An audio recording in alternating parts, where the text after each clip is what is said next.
What is up, everybody? This is your Realtor Blake, and today I want to talk about how to get your offer accepted, especially in a competitive market like it is today. It's definitely a seller's market. So anybody that's looking to buy a home right now, this is something that you need to know and you need to accept. First of all, you're not going to pay lower than the market value of a home in a market that's like it is today. Basically, you've got a lack of inventory, and you also have a ton of buyers in the market that you're competing with right now, and that's due to the fact that interest rates are so low. So even though you may pay more for a house, you're still going to be paying less over time because we're at such a historically low interest rate. So these are things you need to consider when you go out to buy a house today. Number two, multiple offers. Expect that. Expect that right now. It's just happening. But there are some ways you can make it a little bit less stressful because I've heard so many horror stories about buyers that have been out and made bids on two, three, four houses and just keep getting outbid. So today I want to talk about how you can get your offer accepted or at least have it stand out from the crowd so that you have a better chance of getting the house of your dreams. All right, so let's jump right into it. Number one, this is a really, really basic concept, but what you want to make sure that you do first and foremost before going out and starting your home shopping experience is to get a pre-approval. Pre-approval is going to do a couple of things. For you, it's going to let you know what your budget is. How much are you approved for? Now, because you're pre-approved for a certain amount, you can speak with your lender and they can let you know your pre-approval amount is here, but based on the cash that you have for down payment and what you have available to make your monthly mortgage payments, here's the range that you want to shop for and that you want to start making offers on. So that's step one. That's very, very important. So once you have that, now you and your agent, if you're working with me, then I would narrow down your search to homes in the area that you want to live in that are in the price range that are within that pre-approval limit so that you know when you're making an offer that should that offer get accepted, you're not in jeopardy of the financing not coming through. That pre-approval also comes along with a letter that's going to be submitted with the offer. That's going to increase confidence in your offer because basically you're showing the seller that you have the money to buy the house, and that's key.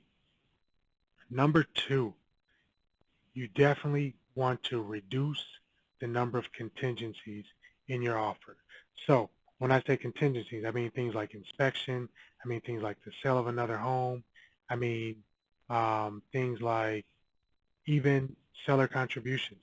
These are all things that can definitely make your offer seem less attractive to the seller, especially if there's other offers that don't have any contingencies or have less. Now, as a buyer's agent, I would never recommend going into a home without getting an inspection.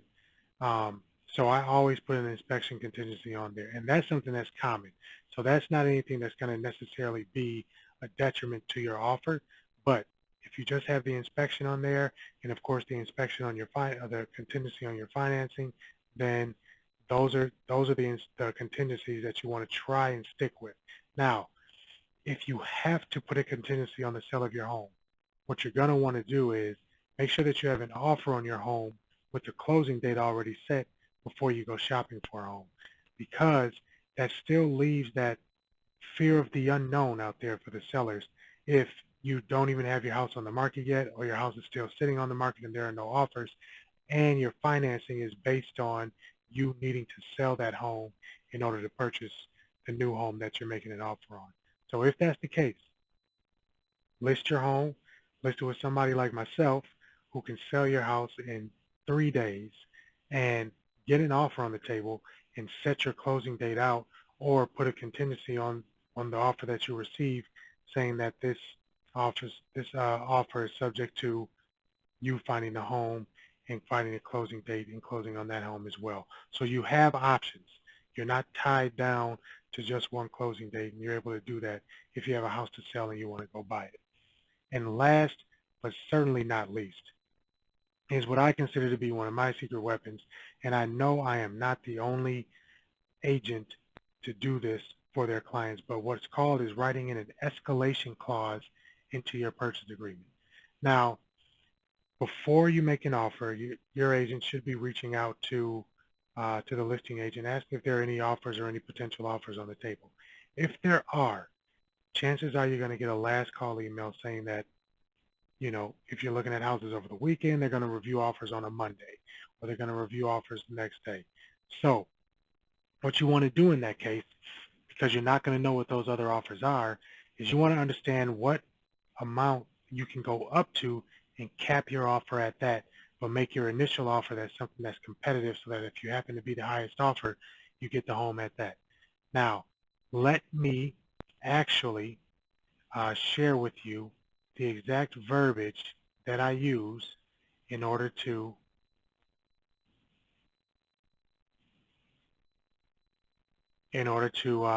get these offers accepted.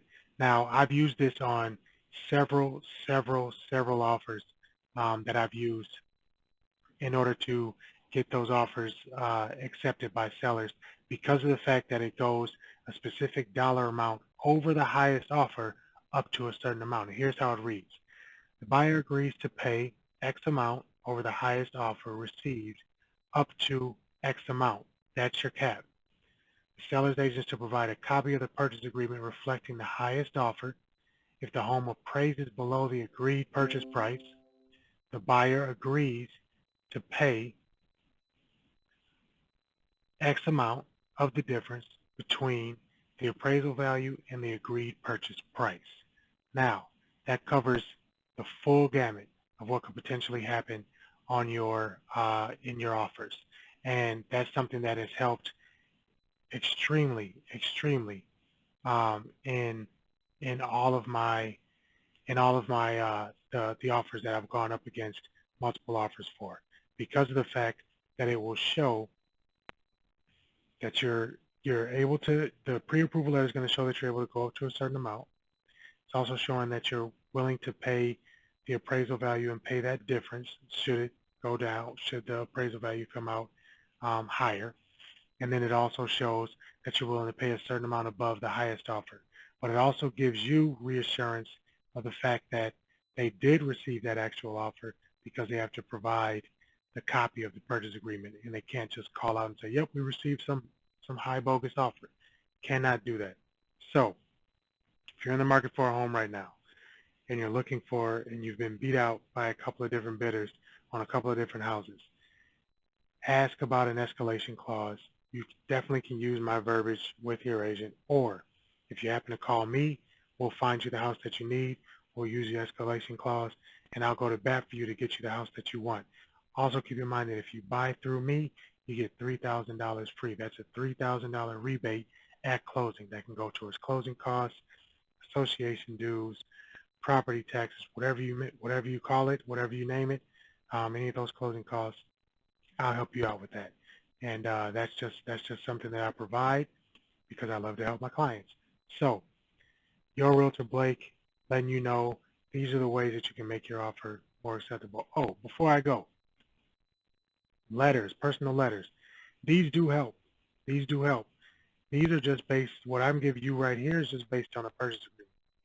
If you're looking to put a personal touch to it, you definitely can write a letter. I've seen those work. I've seen them work, and I've also seen people say, don't submit a letter. So in the cases that happens, you have to have something to fall back on. So if you're thinking of writing a very heartfelt letter about how much you want the property, how much your family loves the property, oftentimes those letters get tossed in the trash, and they only go by the numbers. So if you've got a seller that's going by the numbers, this is something that'll take you very far and get you the house that you want. So again, let's connect, let's talk, let's see if we can get you into a house. And if you're in the Minneapolis, St. Paul area, the Twin Cities, then I'm your guy. Thanks for watching. Hey, if this provided value to you, make sure that you subscribe, like, share, whatever it is that you do when you like a video on YouTube. So thanks again.